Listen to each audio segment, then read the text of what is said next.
Hi guys, let's make ஈரல் fry. இப்படி பண்ணுறேன்னு பார்க்கலாமா? வாங்க வீடியோக்குள்ளே போகலாம். அதுக்கு தேவையான பொருள் ஈரலும் கொஞ்சம் மசாலா. ஈரல் நல்லா வாஷ் பண்ணிக்கலாம். மசாலா என்னென்னு பார்க்கலாமா? Chicken masala, garam masala, cumin powder, pepper and salt. இதுதான் நம்மளுக்கு தேவையான பொருள். எல்லா மசாலாவையும் ஈரலில் போட்டு நல்லா மிக்ஸ் பண்ணிக்கலாம். தண்ணி ஊற்ற வேணாம், அப்படியே மிக்ஸ் பண்ணிவிட்டு மிளகாத்தூள் தேவையான அளவு, உங்களுக்கு எவ்வளோ மிளகாத்தூள் தேவையோ அவ்வளோ போட்டுக்கலாம். இது வீட்டு அரச மிளகாத்தூள். ஆயில் ஆட் பண்ணி நம்ம நல்லா மிக்ஸ் பண்ணிக்கலாம். இப்போ மிக்ஸ் ஆகிடுச்சு, ஊற வச்சுக்கலாம். இப்போ ரெடி. இப்போ பொரிச்சிக்கலாமா? ஸ்டவ் மேலே கடாய் வைக்கணும். ஃபஸ்ட்டு ஸ்டவ் ஆன் பண்ணணும்.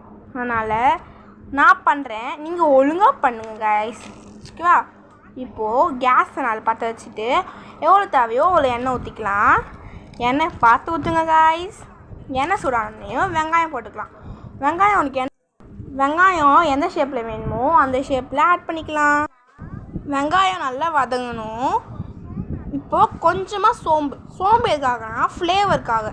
இப்போது நம்ம மசாலா போட்டு வச்சுருக்க ஈரலை அதை எடுத்து கொட்டிக்கலாம். ஈரல் சீக்கிரமாக வேகும்.